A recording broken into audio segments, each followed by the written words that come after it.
Curso semestral, livro 4, aula 1. Bom, nesse livro 4, nessa aula 1, nosso trabalho de hoje, nós vamos descobrir o que é sistemática. Aqui eu vou começar hoje com a sistemática animal, mas ela pode ser vegetal, sistemática de protistas, de moneras, de fungos. O que é sistemática? Bom, sistemática é uma maneira que nós achamos de simplificar a biologia quando ela tem muitos nomes, dá a impressão de ser uma matéria extremamente difícil e, de fato, usando a sistemática, ela fica muito facilitada. Bom, como é que a gente faz para usar a sistemática? O nome já diz, nós vamos organizar os seres vivos na forma de sistemas. Como são esses sistemas? Quem é que fez isso? Bom, o primeiro cara que fez uma coisa muito importante em sistemática, nós temos o Aristóteles, lá 400 anos antes de Cristo, dividindo animais em animais com ossos e sem ossos, depois animais com sangue e sem sangue, e um monte de tentativas de classificar os seres vivos. Mas as coisas começaram a funcionar mesmo com esse sueco aqui. O nome desse sueco é Carolus Linneu.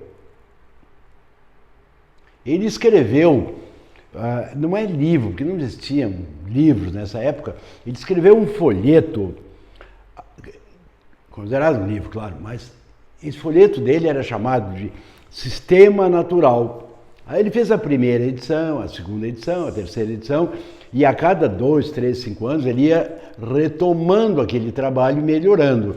Quando ele chegou na 10ª edição, aqui eu estou colocando a capa da 10ª edição do livro do Linneu, Sistema Natural, claro que é latim, né? Isso aqui é de 1758. Muito tempo andou. Mas então essas regras do Linneu não valem nada. As regras do Linneu valem até hoje. Tá, mas pera um pouquinho, Flávio, que ano é isso aí? A 10ª edição dele é de 1758. Como é que vale até hoje? Porque agora veja a genialidade do Linneu. Eu sempre pergunto qual é a língua mais falada do mundo hoje. Normalmente me responde que é o mandarim. Se eu perguntasse qual é a mais importante, sem dúvida, é o inglês. Só que o Linneu, nessa época, teve uma outra ideia. Se eu usar uma língua viva, essa língua daqui a 10 anos pode estar modificada, daqui a 100 anos certamente vai estar, daqui a 200 mais ainda. Aí o que ele fez? Ele escolheu uma língua morta, o latim. Então veja bem, de 1758, o que mudou das regras de nomenclatura? Nada, pessoal, porque o Linneu teve a genialidade de usar o latim. Repito, uma língua morta.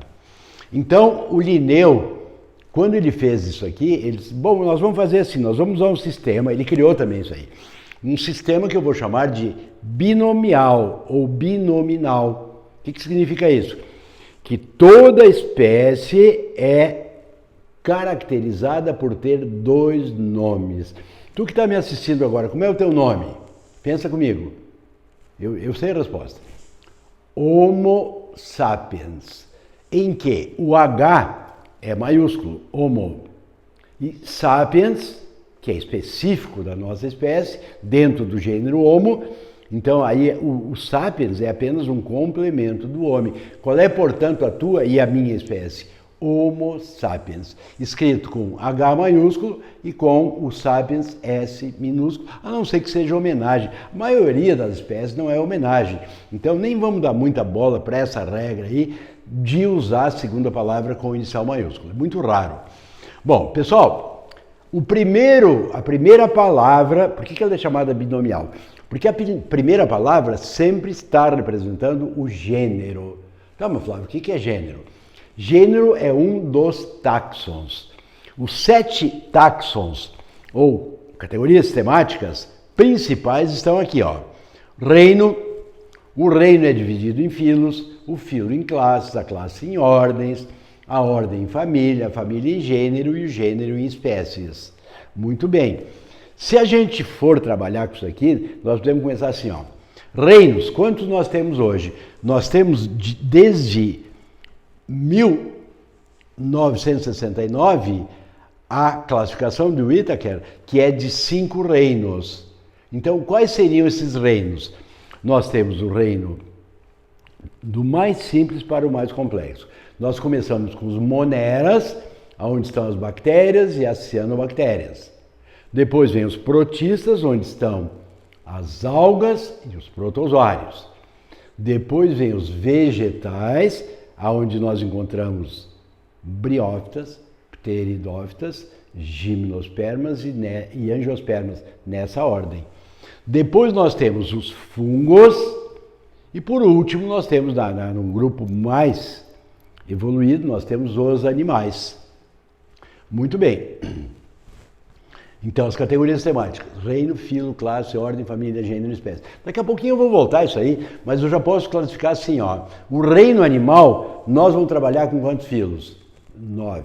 Quais são? Poríferos, quinidários, plateumintos, nemateumintos, anelídeos, moluscos, artrópodos, equinodermas e cordados. Então, esses são os 9 reinos que a gente vai trabalhar aqui. 9 filos dentro do reino animal, desculpa. Aí o filo cordados, onde nós estamos, vai ter basicamente 6 classes. Condrictes, os peixes cartilaginosos, oceites, ou peixes ósseos, aí vem anfíbios, répteis, aves e mamíferos. Aí cada classe é dividida em ordens. Por exemplo, ó, a classe mamíferos, ela tem a ordem dos monotremados, são os mamíferos que põem ovos. Existem duas espécies no planeta, que são o ornitorrinco e o equina. E aí nós vamos ter várias ordens. Aí essa ordem é dividida em famílias. A família é dividida em gênero, gênero e espécie. Então, quando tu tem um nome científico, vamos pensar assim no Homo sapiens. Isso é uma espécie. A primeira palavra do nome científico é o gênero. Então, o homem pertence ao gênero Homo. Quando a gente tem o gênero, se a gente pensar no gênero mais importante, a família desse gênero, nós usamos o gênero com a terminação -deus. Por exemplo, se nós pertencemos ao gênero Homo, a nossa família é Hominídeos. O cão pertence ao gênero Canis, então a família dele é Canídeos. O gato pertence ao gênero Felis, então a família é Felídeos. Eu estou usando tudo aportuguesado, pessoal, porque poderíamos usar o latim, tá? Então, só para vocês terem uma ideia, eu só vou fazer assim, ó. Vamos classificar o homem em latim. Reino Animalia, filo Chordata, classe Mammalia, ordem Primate, família Hominidae, gênero Homo, espécie Homo sapiens. O H maiúsculo, o S minúsculo. Bom, aí alguém poderia te perguntar assim, ó, nós temos 7 categorias sistemáticas principais. Qual é a única que é natural? Isso aí pode aparecer numa prova de vestibular. Então, qual é a resposta da biologia? A única categoria sistemática natural é a espécie. Porque uma vez que 2 indivíduos pertencem à mesma espécie, nós não temos critérios para trocar esse indivíduo de espécie. Então, não está mais na mão do cientista a espécie do indivíduo. Ela tem 3 regras básicas. Quais são elas? Primeira, semelhanças anatômicas. O mais importante? Não, nenhuma das 3 é mais importante. Eu vou explicar para vocês assim, ó. Imaginem que nós estamos analisando 3 animais. Os 3 animais estão aqui comigo, ó. Vocês observem aqui mais para a esquerda, eu tenho um lobo. Qual é a espécie? Canis lupus. Eu discuti bastante isso aí sobre a matéria de especiação. Lembro que há 10 mil anos atrás o lobo andava ao redor dos acampamentos humanos e aí ele sofreu um processo de especiação onde ele se transformou num Canis familiaris. Então é isso aqui que eu tenho, ó. Eu tenho um lobo, Canis lupus, eu tenho um pastor alemão, que é o Canis familiaris, e eu tenho um pincher, que também é Canis familiaris. Só que o primeiro critério para colocar desses 3 indivíduos, 2 na mesma espécie, é semelhanças anatômicas. Agora, quando tu olhar assim para o lobo, o pastor e o pincher, eu falei, né? Quais são os 2 da mesma espécie? Olhando só pelas semelhanças anatômicas, eu diria lobo e o pastor. E não é verdade, pessoal. Os dois da mesma espécie são o pastor e o pincher. Então a semelhança anatômica não é tudo. Então eu precisaria do segundo quesito, que é cruzamento em condições naturais. E o terceiro quesito, pessoal, é que a prole seja fértil. Observem essa figura aqui, ó. Nessa figura aqui aqui, ó, eu tenho um cavalo, um asno, que são duas espécies diferentes. O cavalo pertence a ecos cabalos. Tem o garanhão e a égua. O asno pertence à espécie ecos asnos. Tem o asno macho, tem o asno fêmea. Só que aí, pessoal, pode acontecer do asno macho cruzar com a égua. E é um cruzamento de condições naturais. Aí o que a natureza garantiu para que não haja essa mistura de espécies diferentes? A prole tem que ser fértil. Então, do cruzamento do asno com a égua ou do garanhão com asno fêmea, nos dois casos vai nascer a mula. A mula é estéril. Então, esse é o terceiro quesito. Então, para serem de mesma espécie, eles têm que ter semelhanças anatômicas, se cruzarem em condições naturais e terem a sua descendência, a sua prole fértil. Tá, pessoal? Então, aqui está o ITAC, a divisão, e agora eu começo a falar de cada um dos grupos. Tá, mas peraí, Flávio, tu falar assim, moneras, protistas, vegetais, fungos e animais. Onde é que estão os vírus? Pois é, pessoal, começa aí, ó. Os vírus não pertencem a essa classificação. Eles ainda não estão classificados nesse sistema do ICTAC, que é a classificação atual. Então, o que são os vírus? Os vírus, pessoal, eles são seres vivos, claro. Por quê? Porque são estudados pela biologia.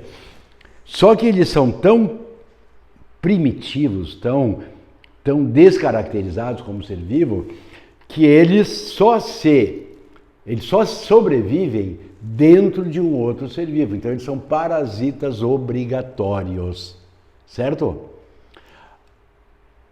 Normalmente, eles, como são parasitas, eles causam doenças. Eu chamaria atenção, pessoal, aqui na nossa região, eu não vou nem falar do coronavírus. Claro que tem enormes chances de aparecer numa prova, mas nós temos outros também bem conhecidos. Ó.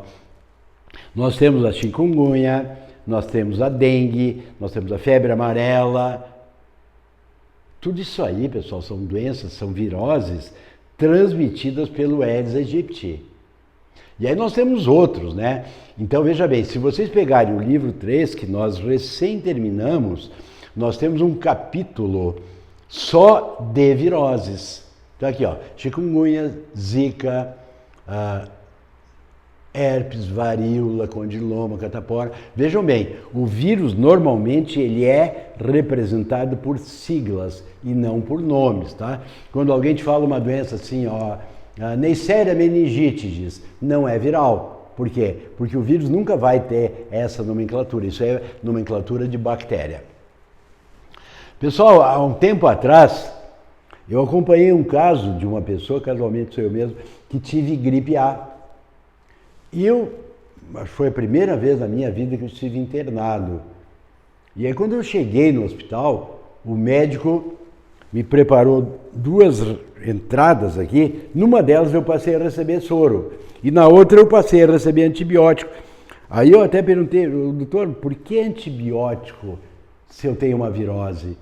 Ele disse, bom, atenção pessoal, ó, os antibióticos não têm nenhum efeito contra os vírus. Então por que o médico me botou antibióticos? Porque a gripe A, ela abre o caminho para muitos micro-organismos oportunistas, porque ela fragiliza o organismo do indivíduo, tá? Mas se cair numa prova sobre antibióticos terem algum efeito sobre o vírus, provavelmente eles vão botar 3 das 5 alternativas insistindo nisso, ó. Ah, tal antibiótico tem tal efeito, tal. Quando falar em vírus, pessoal, o antibiótico não tem nenhum efeito. O antibiótico nós só usamos para bacterioses. Bom, vamos de novo, ó. Categorias sistemáticas: reino, filo, classe, ordem, família, gênero, espécie.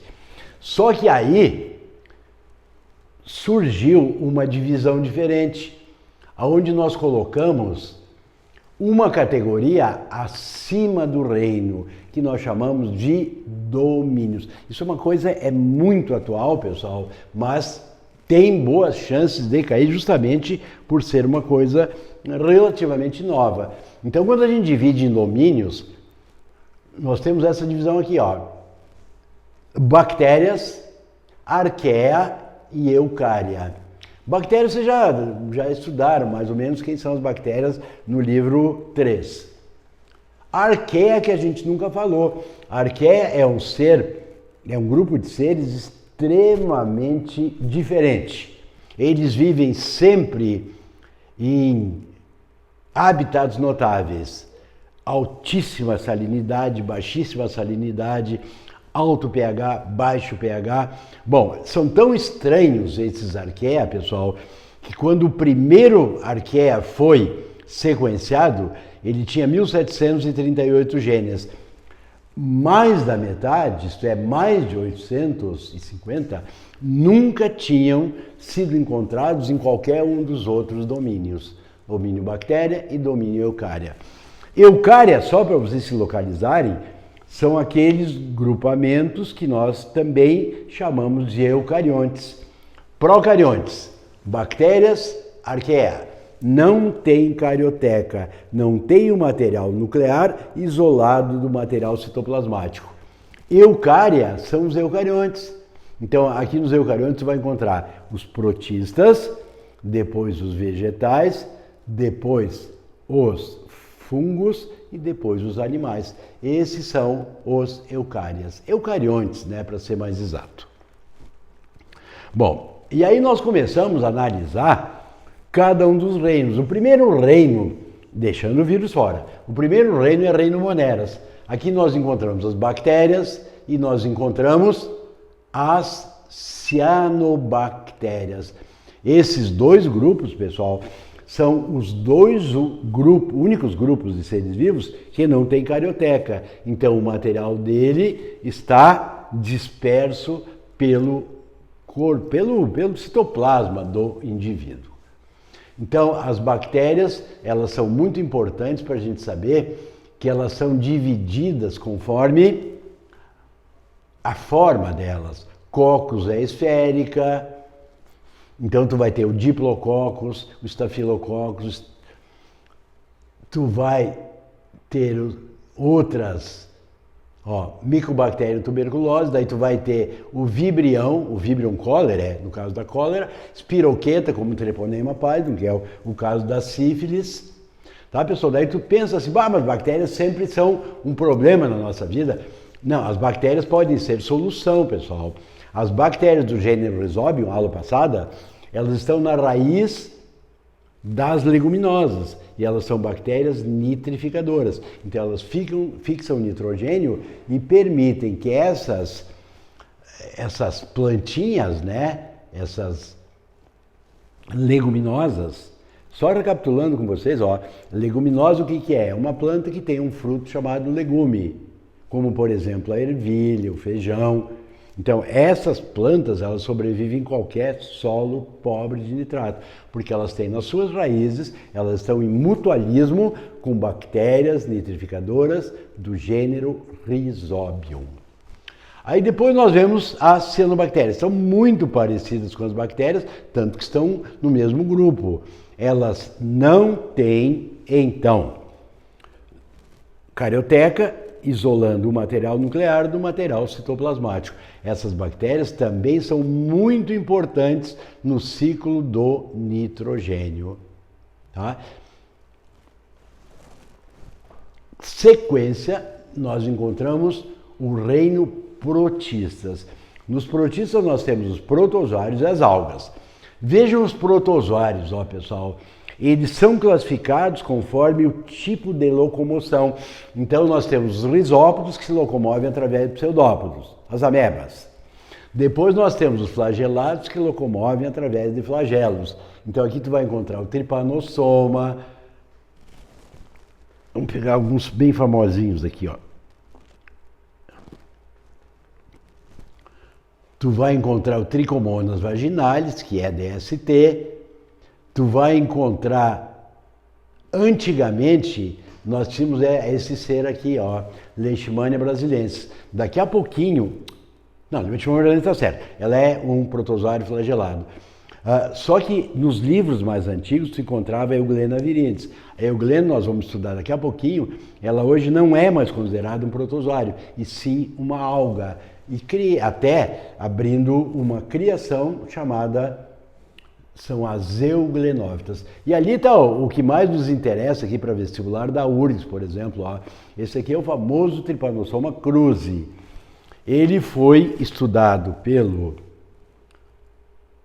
Carlos Chagas. Quando ele descobriu o Trypanosoma cruzi, ele fez uma homenagem ao Oswaldo Cruz. Por isso que ele é chamado Trypanosoma cruzi. O Oswaldo Cruz é aquele cara que saneou o Rio de Janeiro e ele foi combatido, entre outras pessoas, pelo Rui Barbosa, Águia de Aia. E aí ele insistiu e até houve a revolta, vocês vão estudar isso aí, história, a revolta da vacina. Tudo em função desse Carlos Chagas, desse Oswaldo Cruz, que fez a vacinação obrigatória no Rio de Janeiro e saneou o Rio de Janeiro. Aí em 1910, o Carlos Chagas fez uma homenagem ao Oswaldo Cruz e chamou o causador da doença de Trypanosoma cruzi. E a doença ele chamou de Trypanossomiase americana. Mais adiante, para homenagear o Carlos Chagas, a doença foi chamada de doença de Chagas. Bom, então esses aqui se locomovem por flagelos, aqueles ali por pseudópodos. E daí tem os ciliados, que se locomovem por cílios, e tem os esporozoários, que são os que não se locomovem. Aqui nos esporozoários, pessoal, tu vai encontrar o causador da malária, o plasmódio, todos os causadores de malária. Tem o plasmódio vivax, plasmódio malaria e plasmódio falciparum. Esses três tem no Brasil, pessoal. E aí nós teríamos na África o plasmódio ovale, que é o mais perigoso. Depois vem as algas, nós temos as euglenófitas. Esse grupo foi criado em função da Euglena viridis, que antigamente era um protozoário flagelado, hoje ele é um tipo de alga. Aí nós temos as pirófitas, também, essa aqui é bem interessante, pessoal, porque ela é conhecida como dinoflagelado, ou alga de fogo. Essas aqui são as responsáveis pela maré vermelha. Porque às vezes o cara diz, não poderia ser a alga vermelha, a rodofícia? Não. A maré vermelha é causada pelos dinoflagelados, pelas pirófitas. Nenhuma relação com as algas vermelhas. Depois nós temos as diatomáceas, são importantíssimas, são as algas silicosas.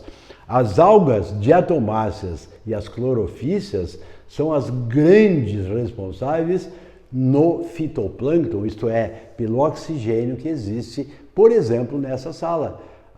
Cerca de 90% do oxigênio circulante no nosso planeta vem do fitoplâncton. Os principais integrantes do fitoplâncton, se conseguirem gravar isso aí, tá ótimo, pessoal.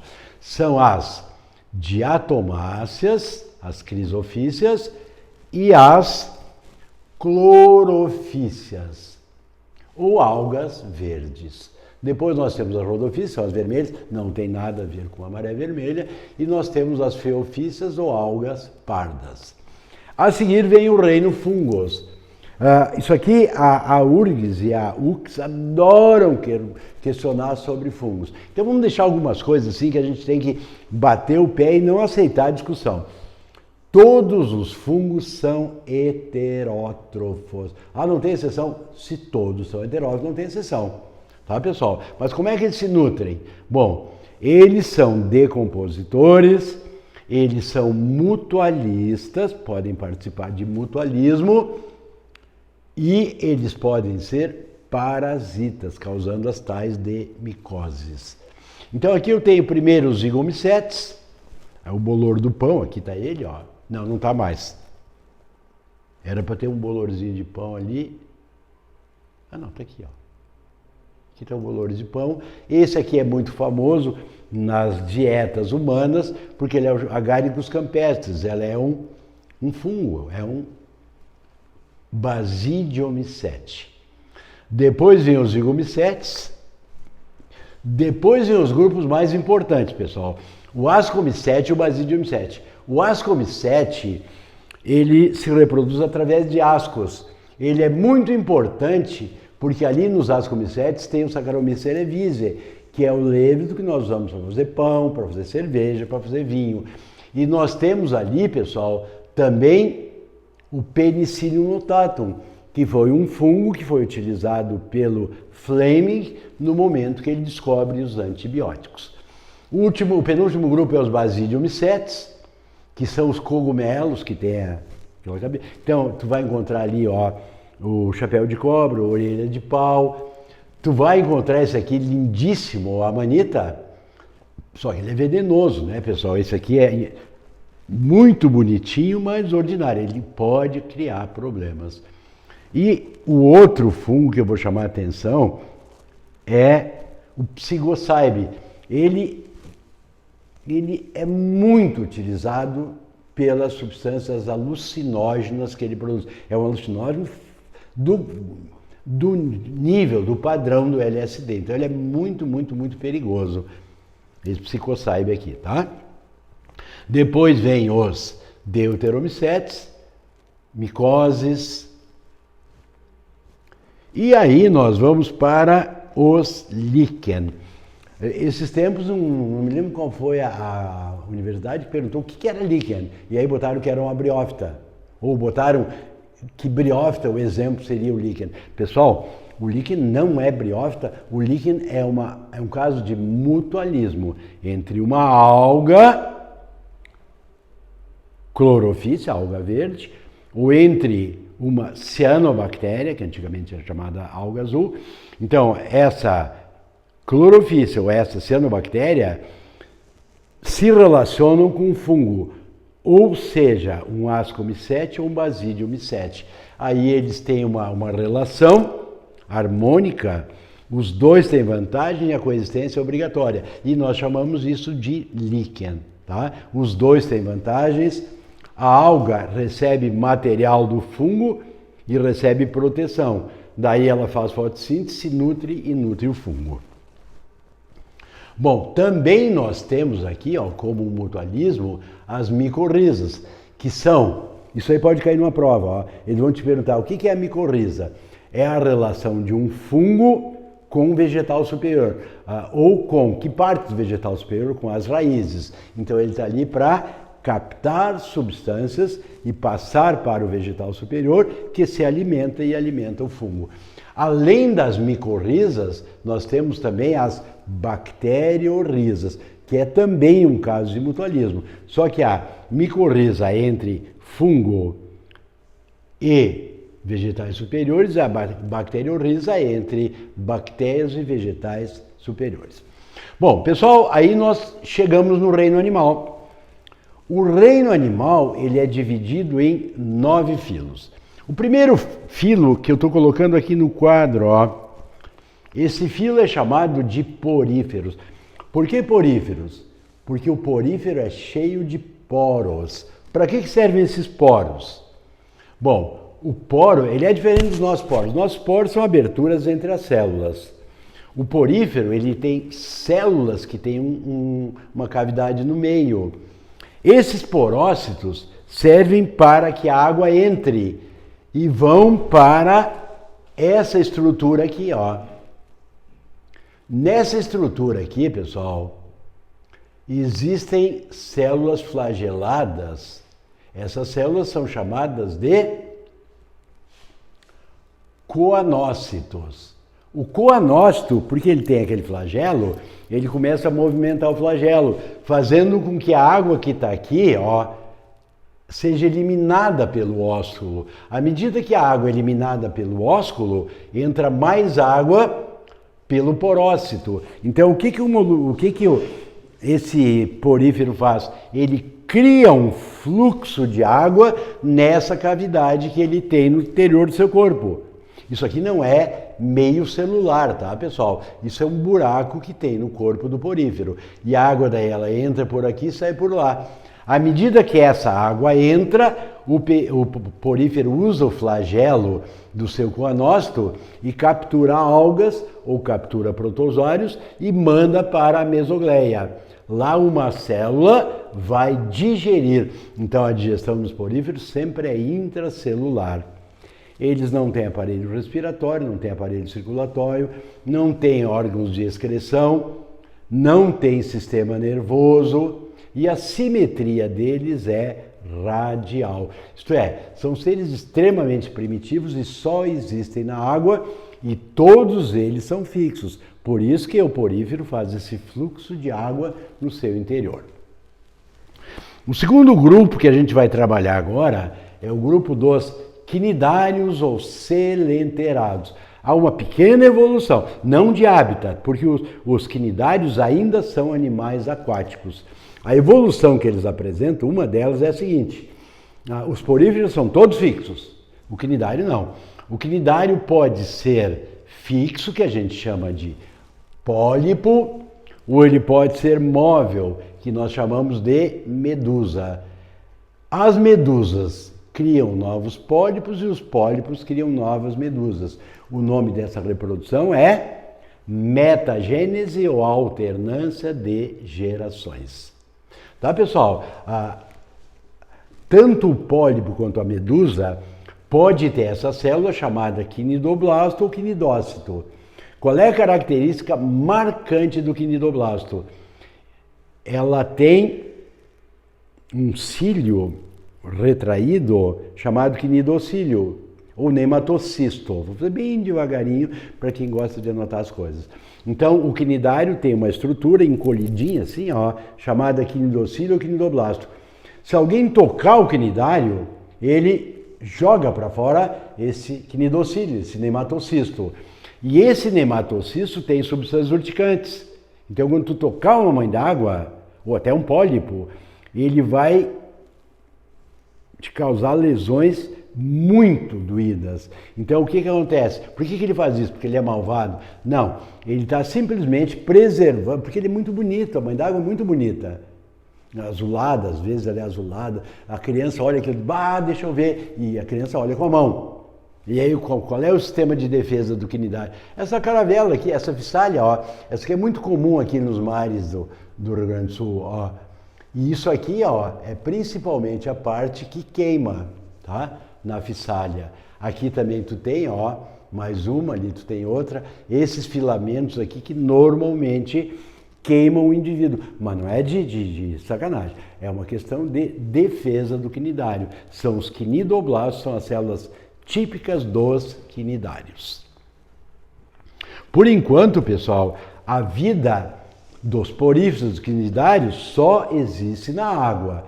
A grande maioria na água salgada e uma família de quinidários na água doce e uma família de poríferos na água doce. Bom, aí o terceiro grupo que aparece, deixa eu só fazer uma repassada aqui, ó. Por que poríferos? Porque tem poros no corpo. Daí vem o nome, poríferos.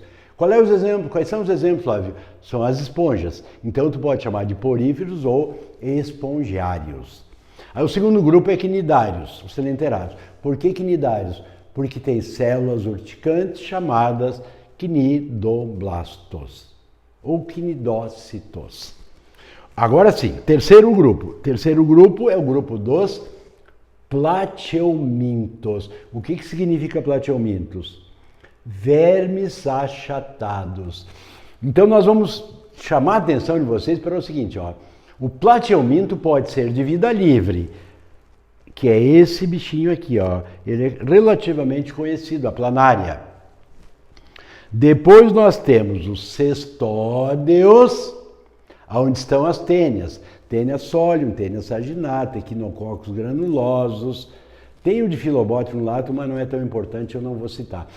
E depois vem o verme de maior incidência no Brasil, que é o Schistosoma manzoni. Olha ali, pessoal, ó, no livro 3, vocês têm um desenho do... O macho, ele tem aquele canal ali, ó, pessoal, chamado canal ginecóforo, e nessa figura aqui vocês estão vendo que dentro do canal ginecóforo está abrigada a fêmea. Então eles estão juntos ali e eles vivem aonde? Na na barriga das pessoas. Por isso que esse verme é causador da chamada barriga d'água ou esquistossomose, que é a verminose de maior incidência em algumas regiões do Brasil. Portanto, é a nossa vergonha essa esquistossomose, aí, barriga d'água. Depois tu vai ter a facíola hepática e depois vem os asqueumintos, que a gente também usa a expressão, é muito antiga, nemateumintos. Mas eu até gosto mais de nemateuminto, porque eu trabalho sempre com letras, ao invés de estar sempre citando cada grupo. E aí, como tu já tem anelídeos, tu já tem artrópodos, tu já tem anfíbios, já tem aves, então eu prefiro não chamar de asqueumintos, eu prefiro chamar de nemateuminto, porque aí eu boto um N e ali tem aquele quarto grupo ali. Então fica porífero, quinidário, plateuminto e nemateuminto. Veja que o plateuminto, pessoal, o hábitat dele é aquático. E assim foi por muito e muito tempo. Até que surgem os vertebrados. Com o surgimento dos vertebrados, o plateuminto pode começar a parasitar os vertebrados. E aí a gente diz que ele tem habitat orgânico. O que é habitat orgânico? É quando um ser parasita outro ser. Os nemateumintos, mais ou menos isso, ó. Eles existem na água, eles existem como parasitas e alguns já são terrestres. Os nemateumintos, ou asqueumintos, é o único filo que só tem uma classe, que é a classe dos nematóides. Isso aí dá uma margem para o indivíduo se atrapalhar. Porque ó, o filo é nemateumintos ou asqueumintos. A classe é a classe dos nematóides. Só que todo nematóide é asqueuminto ou é nemateuminto, porque só tem uma classe. Entenderam? Então, tu até pode sinonimizar. Os nematóides são os nemateumintos. Sim, só que veja bem, nemateuminto é um filo, nematóides é a classe, que é a única classe do filo nemateumintos. Aqui nos nemateumintos, pessoal, o mais importante deles, o mais famoso, é a lombriga. Essa mocinha aqui, ó. A lombriga, pessoal, ela é o único verme que causa o ciclo de Loos. Isto é, a pessoa come o alimento contaminado e o ovinho descasca no intestino. E a lombriga pode ficar lá no intestino do indivíduo, que seria uma grande coisa. Porque ela é muito maldosa, ela pode perfurar a mucosa do hospedeiro e ganhar corrente circulatória. Daí ela pode ir para qualquer parte. Eu expliquei isso aí na aula passada. Ela pode ir para os olhos cegar o indivíduo, pode ir para o ouvido e causar surdez, pode ir para o cérebro causar retardamento mental e ela pode ir para os pulmões, subir pelos bronquíolos, brônquios, traqueia, laringe, faringe, aí ela desce pelo esôfago, estômago e vai para o duodeno. Esse ciclo é chamado ciclo de Loos. O único indivíduo que realiza o ciclo de Loos de verdade é a lombriga. Aí nós temos outros dois grupos do Jeca Tatu, lembro? Decatur americanos, Ancylostom duodenale, que alguns autores mal orientados, eles dizem que também faz o ciclo de Loos. Não, não faz o ciclo de Loos. Para fazer o ciclo de Loos tem que sair do intestino, ir até os pulmões e voltar para o intestino. O Decatur americanos, Ancylostom duodenale, não faz um ciclo verdadeiro. Mas também são nemateumintos e também são bem famosos como parasitas.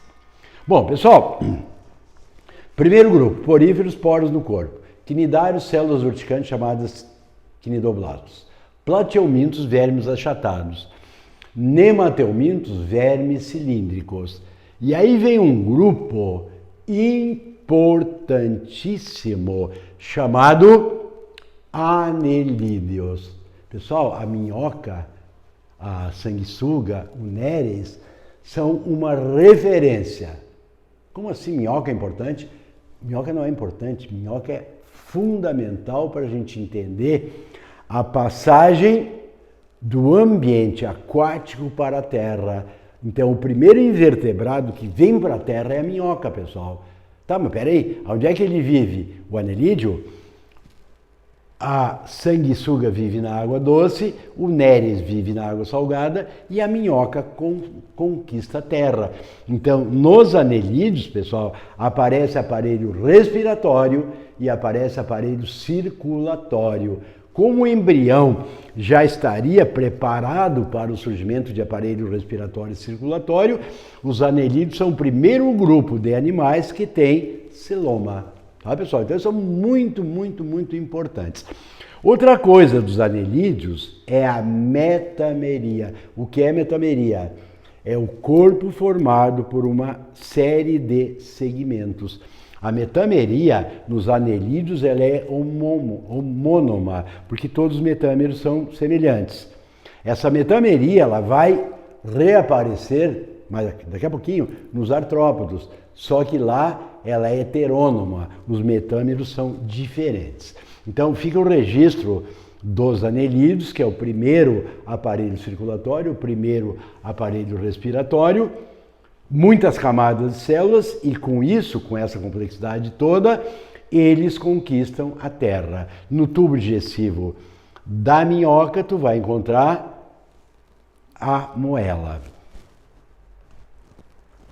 Depois, pessoal, vem os moluscos. Os moluscos, eles têm mais ou menos o grau evolutivo dos anelídeos. Daqui a pouquinho eu comparo o que o molusco é melhor que o anelídeo, o que o anelídeo é melhor que o molusco. Mas, no geral, os moluscos também se estabeleceram na terra. Então, tem molusco de água doce, tem molusco de água salgada e tem molusco terrestres. Então, ele já tem aparelho circulatório, já tem aparelho respiratório, já tem órgão excretor, tudo parecido com os anelídeos, certo? Só que nos moluscos, eles têm uma vantagem muito grande em relação aos anelídeos, que é exoesqueleto. O primeiro esqueleto da escala evolutiva ocorre nos moluscos. A respiração dos anelídeos, ela é cutânea ou branquial. Dos que estão na água é branquial, dos terrestres é cutânea. E o molusco, pessoal, ele é muito evoluído em aparelho respiratório comparando com o anelídeo, porque o molusco já respira por pulmões, mas aí a circulação dele é pior do que os anelídeos. A circulação dos anelídeos é fechada e a do molusco é aberta. Quer dizer, é um metabolismo baixo do molusco. Com uma exceção, que é aquele grupo ali, pessoal, ó, céfalopodo, céfalo-cabeça, pó dos pés, pés na cabeça. O polvo, a lula, náutilus, ciba, sépia, argonauta, todos esses são moluscos cefalópodos. É o grupo de invertebrados mais evoluídos que existe, porque até anelídeo ninguém tinha cérebro. Depois vem artrópodes, que também não tem cérebro. Depois vem equinodermas, que também não tem cérebro. Acontece que os cefalópodos, eles têm gânglios, como os anelídeos têm, só que esses cefalópodos, eles fundem os gânglios e formam uma espécie de cérebro. Então, os cefalópodos constituem-se no único grupo de invertebrados que tem cérebro e que visualizam imagens. Os outros invertebrados enxergam na forma de mosaico. Os cefalópodos são muito evoluídos. Os outros moluscos são meio primitivinhos, né? Mas os cefalópodos é um referencial em termos evolutivos. Bom, aí vem o penúltimo grupo, que é artrópodos. Artros, articulação. Podos, pés. São aqueles animais que têm apêndices articulados. Então, os artrópodos, pessoal, eles são mais ou menos 800 mil espécies, de um total de 1.350.000. Isto é, praticamente 2/3 dos animais são artrópodos. É muito grande, muito grande, muito grande. E aí já voltamos.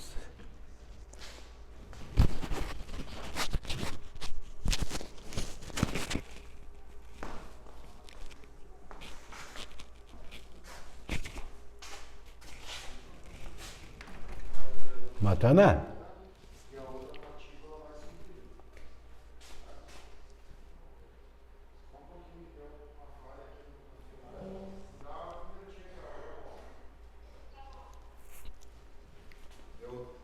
Caiu aqui, ó.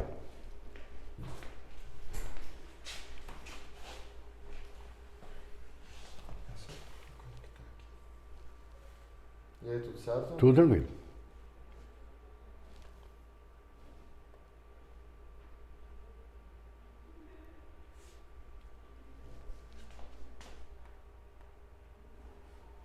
Aqui, né? É.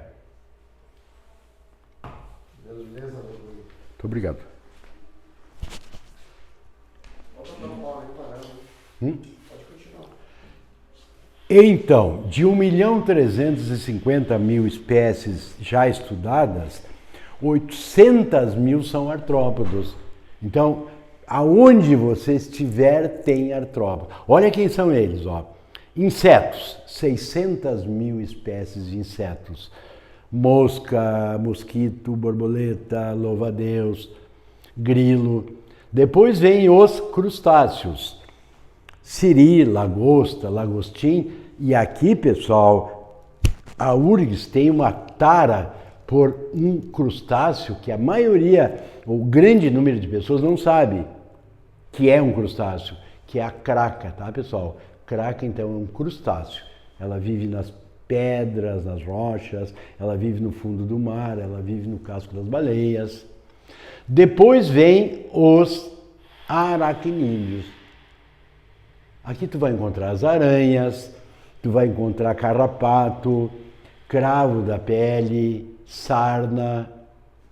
Depois tu vai encontrar os quilópodos e diplópodos. Quilópodos e diplópodos são os bichos cabeludos. Então, quilópodo é o emboal, piolho de... Não, desculpa. Quilópodo é a lacraia, a centopeia.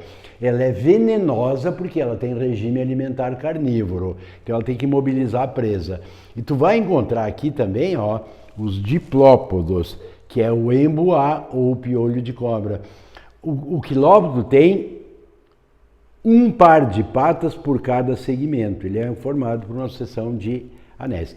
E o diplópodo tem 2 pares de patas por segmento. Por isso que ele é um diplópodo. Ele não é venenoso porque ele é herbívoro. Pessoal, aí vem os equinodermas. Equinos é espinho, derma, pele. Então, nós temos sempre os equinodermas. Pessoal, isso aí é muito importante. Só existe equinoderma no mar. Eles são exclusivos de água salgada. E agora veja o seguinte, ó. Pelo fato de nunca ter saído no mar, os equinodermas, além de não evoluírem, eles involuíram.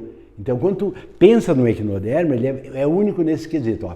Ele tem simetria bilateral na larva e quando ele passa para o estado adulto, ele tem uma simetria radial adaptativa. Então, aqui tu vai encontrar, ó, o pepino do mar, lírio do mar, estrela do mar. Então, são todos eles, normalmente eles ganham essa do mar, tá, pessoal? Então, eles são seres que estão muito próximos dos cordados, porque os critérios de colocar o ser numa determinada posição, eles são critérios embriológicos, mas no adulto, o equinoderma é muito evoluído, tá, pessoal? Bom, aí vem o grupo mais evoluído do planeta, que é o grupo dos cordados. Agora eu vou dizer bem devagarinho, se possível, anotem isso aí ou assistam de novo. Ó, os cordados são subdivididos assim.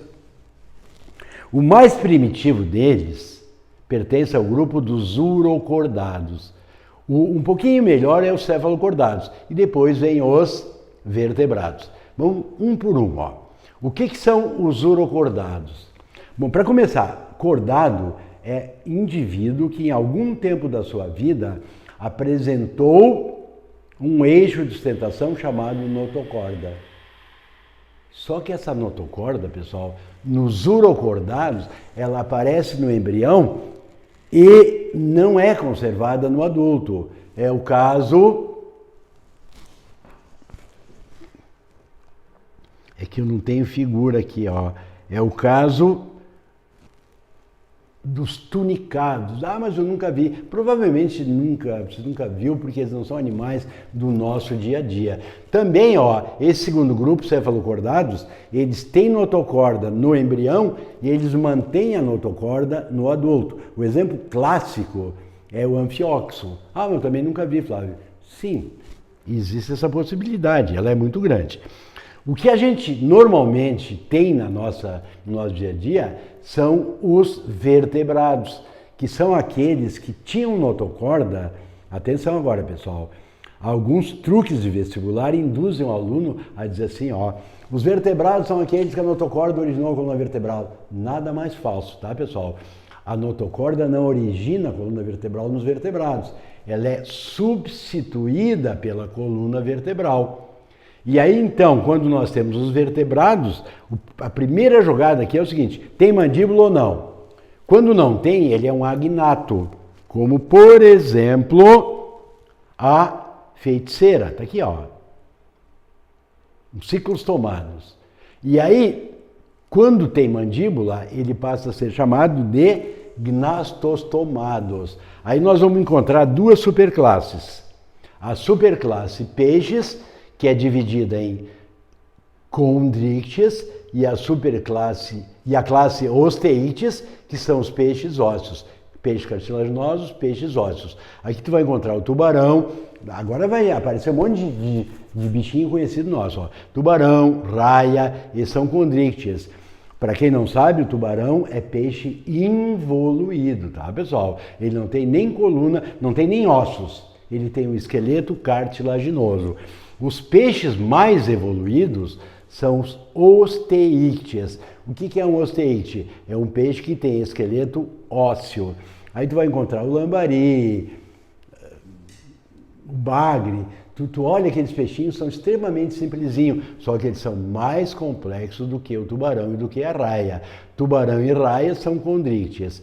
O lambari, o bagre, eles são osteícteis, isto é, peixes ósseos, já mais evoluído, com a linha lateral circundando todo o corpo dele, então tem uma boa percepção, enquanto que o tubarão só tem a linha lateral ativa na região cefálica, que a gente chama de ampolas de Lorenzini. Bom, pessoal, aí na superclasse tetrápodos vem os anfíbios. O que quer dizer anfíbios? Anfi quer dizer de duas maneiras, bios, vida. Então, os anfíbios têm duas formas de vida. Uma larval, onde ele respira por brânquias, e uma adulta, onde ele respira por pulmões. Só que entre a respiração pulmonar e a branquial, ele tem um tempo para transformar a brânquia em pulmões. Aí ele tem outras formas de respiração, que seria a respiração cutânea, pela pele, pela cutis, e respiração bucofaringeal. Isso tudo anfíbio, sapo, rã, perereca, salamandra, cobra cega. E aí, pessoal, vem um grupo muito evoluído, que aí é o domínio da terra. Porque veja bem, lá nos invertebrados, a terra é dominada pelos anelídeos. Nos vertebrados, a terra é dominada pelos répteis. Olha aqui então, ó. Condrícteis aquáticos, osteícteis aquáticos, anfíbios. Primeira fase de vida aquática, segunda fase de vida terrestre. Répteis já dominaram a terra. Então vejam bem, ó, numa prova de vestibular, alguém pode te questionar qual é a característica mais importante da estrutura dos répteis que lhe permitiu a conquista da terra. E aí tu vai procurar ligeirinho a alternativa que diga ovo com casca. Graças à presença do ovo com casca, os répteis dominaram o planeta Terra. E dominaram não é força de expressão. Os dinossauros dominavam a Terra. Na mesma época que os dinossauros dominavam a Terra, os tubarões dominavam os mares. Hoje os dinossauros estão extintos e os tubarões continuam dominando os mares. Veja como é primitivo um tubarão. Por isso que ele é pouco evoluído, porque ele é muito antigo, e como ele sempre ficou no mar, ele não evoluiu. Bom, aí vem um grupo bem evoluído chamado de aves. Então, bom, as aves tu vai encontrar uma coisa maravilhosa chamada pássaro. Então tu vai encontrar o pardal, o tico-tico, a andorinha, que é uma coisa mais linda do que o exemplo de maior rapidez que existe no planeta Terra, o colibri, o beija-flor. Então tudo isso aí são aves. Depois tem aves grandes, né? Como ali deve ser um avestruz, mas tu vai encontrar o correspondente aqui no Brasil, que é a ema. Aí tu vai encontrar todas as aves de rapina ali. E aí, pessoal, finalmente nós chegamos no grupo mais evoluído que existe, que é o grupo dos mamíferos. Todo mamífero tem que ter o quê? Ele tem que ter pelos e mamas. Tá, mas pera um pouquinho, Flávio. Não é todos os mamíferos que têm pelos. Todos os mamíferos têm pelos e todos os mamíferos têm mamas. Quando eu falo em mamas, eu não quero dizer mamilo, tá, pessoal? É mamas mesmo. Porque quando tu pegar o primeiro grupo, olha ali, ó.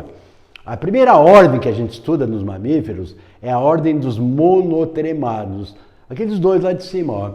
O da esquerda é o ornitorrinco e o da direita é o equina.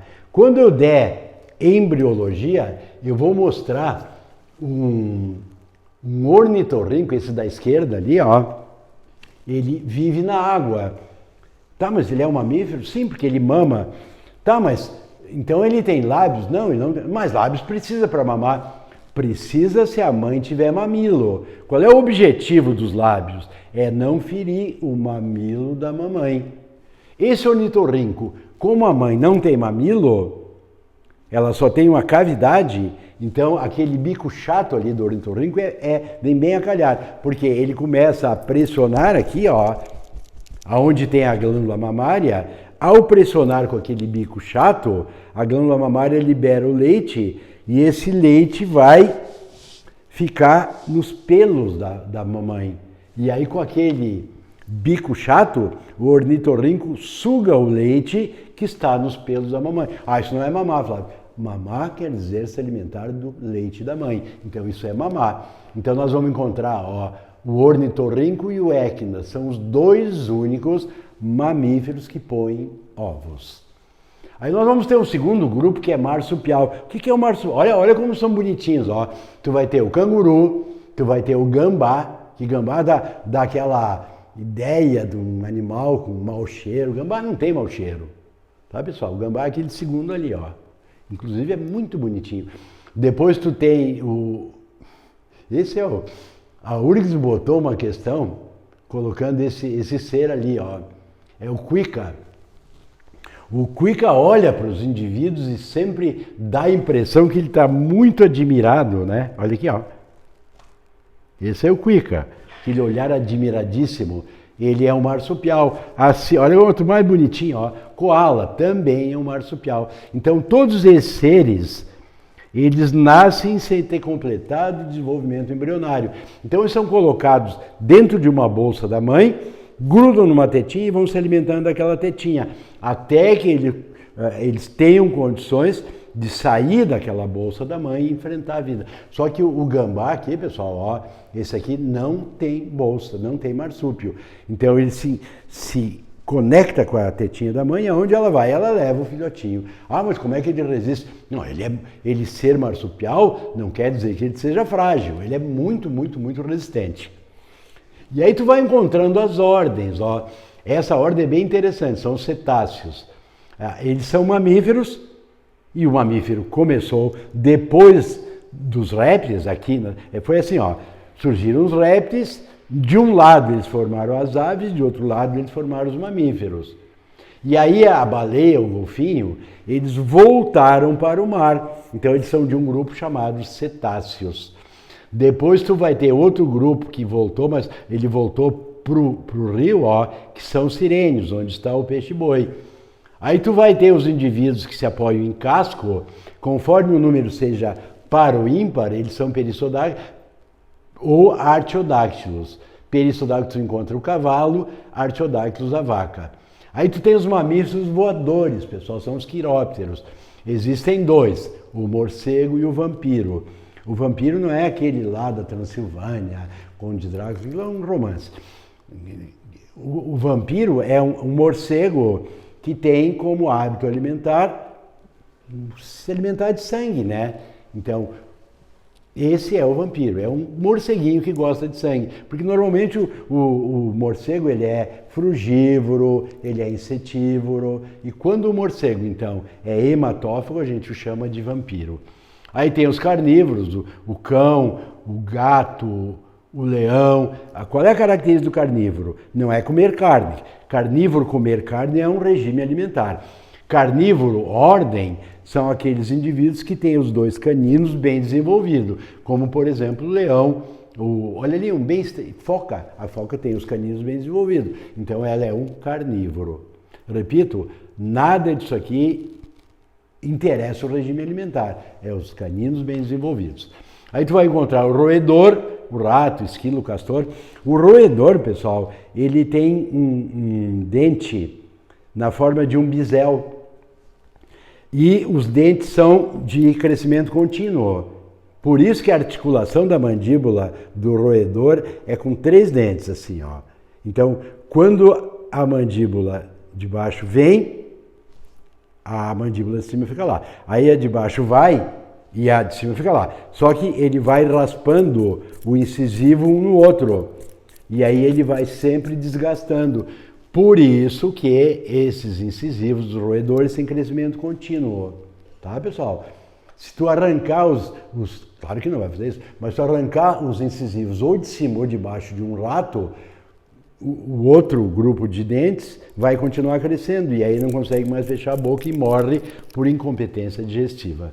Proboscídeos são os que têm tromba, lagomorfos, aonde está o coelho não é roedor, tá, pessoal? Ele é lagomorfo. Aí tu vai ter os sirênios, tu vai ter os edentados ou desdentados, no caso do tatu, insetívoros, tamanduá, que se alimenta basicamente de insetos, e os primatas, onde nós encontramos o chimpanzé, o orangotango, o homem, como os 3 primatas mais evoluídos. Peraí. Dos 4 mais evoluídos, nós temos assim, o homem é o mais evoluído. Isso aí já caiu na URGS, já caiu na PUC, já caiu na UFRGS, então atenção. O mais evoluído é o homem. Depois vem o gorila.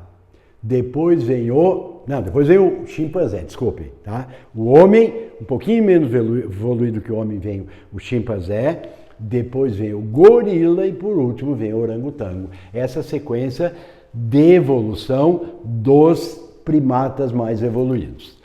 Bom, aí eu coloquei aí no livro para vocês darem uma treinadinha, ó. Não precisa anotar agora, porque eu acho que nem vou dar tanto tempo para vocês, ó.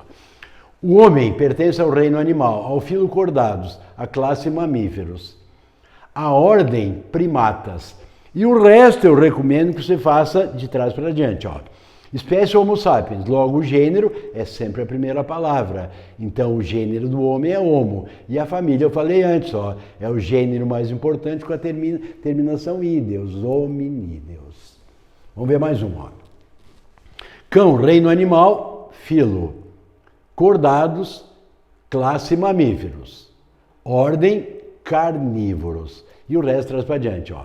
Espécie canis familiares, gênero canis, família canídeos. Já, vamos ver mais um, ó. Mosca, reino animal, filo, artrópodos, classe insetos. Ordem, na hora que vocês quiserem fazer isso aí sem ajuda, na página 13 tem as principais ordens de insetos, ali em cima, ó. Vamos voltar lá. Então nós estamos classificando a mosca. Ela pertence à ordem Dípteros. E o resto você traz para gente. Música doméstica, gênero, música, família, Mucídeos, com SC. Depois vem a abelha, reino animal, filo artrópodos, classe insetos. Ordem, a abelha, pessoal, ela tem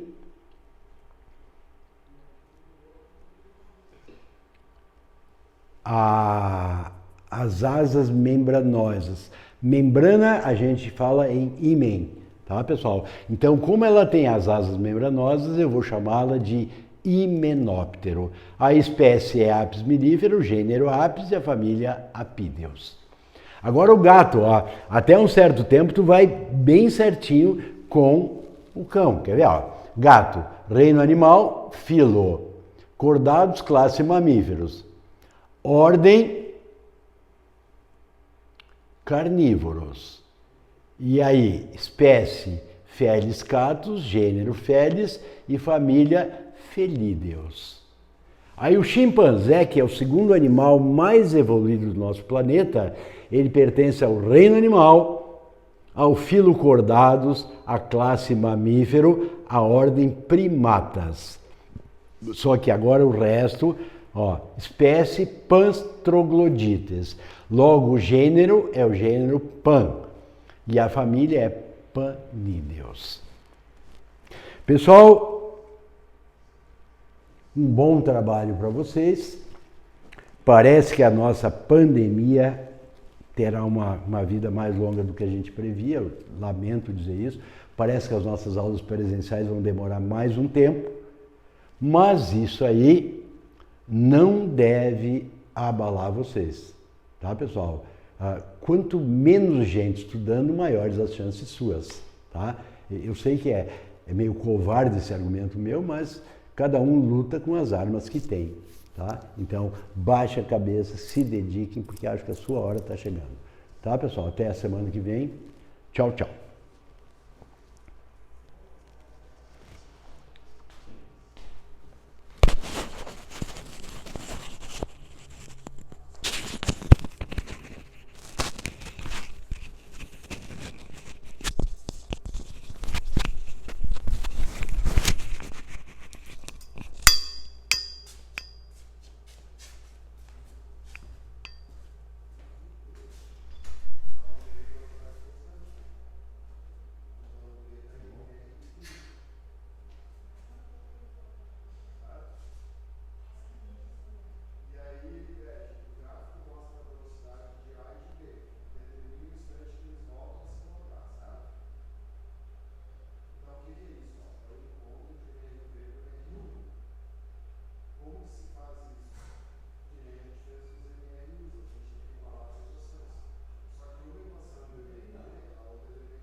pro semestral.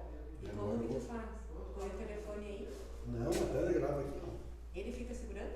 Não, ele deixa ali gravando e vai embora. Ah, ele põe um tripézinho e tu fica no quadro, dá aula no quadro. Quadro, com o iPad assim, vou dando a aula. Ah, que legal. E agora, só que agora vai começar o. Semestral. Eu vou aqui, né? Depois eu plano toda semana aqui, eu fazia. Eu não tenho aula suficiente, né? Muito mais usado assim. Vou ficar com o anual, que eu não posso parar. Eu não vou abrir uma turma e fazer uma tanda vindo de casa aqui e gravar pra mim. Eu pensei que não ia demorar tanto. E vai longe, hein? Vai, né? E me diz uma coisa. Em julho tu sabe que tu volta, né? Bom, tu também tá envolvido nisso aí. Júlio não volta. Ok. Mas tu não tem, tu já não tem um monte de aula que tu poderia usar pro semestral? Eu não quero. Até porque depois tem que voltar. É, porque daí tem que usar a pessoa. Né? E todo mundo tem, eles têm todos aqui. O Faé tem, o Matana tem, o Dani tem, o Pierre tem, todo mundo tem capacidade de fazer só aula. Eu não tenho. Mas não é só tu que não tem. Tem um monte de gente que não tem. Tenho só eu. Aí no começo do ano, o Matana disse, não, eu faço por ti. Dá, bom, você não vai demorar nem um mês, né? Mês e pouco. Aí aceitei a ajuda do Matana, mas é um abuso, né? O cara tem que estar sempre aqui na terça para gravar aula do outro. Tá, e como que tu tá fazendo? Tu grava a aula e manda a aula gravada? O Matana grava aqui. Sim, e depois tu manda a aula. Ele manda. Ah, ele manda pros teus alunos. Manda na hora. E aí os alunos mandam As dúvidas. WhatsApp. Não Aí, é nada bom isso aí. Mas os é alunos porque- estão dizendo que gostam muito da tua aula. Não, gravado assim. Gosta? Ouvi falar muito bem. Não, muito obrigado. Ouvi falar muito bem. Só que eu não me adapto, né, com aula assim. Eu ando aluno, Contato ali, Eu ando 10 a 11 e a 12 a 13. É, vamos fotógrafo. essa ali foi, mano. Tem bastante coisa. Trabalho. É,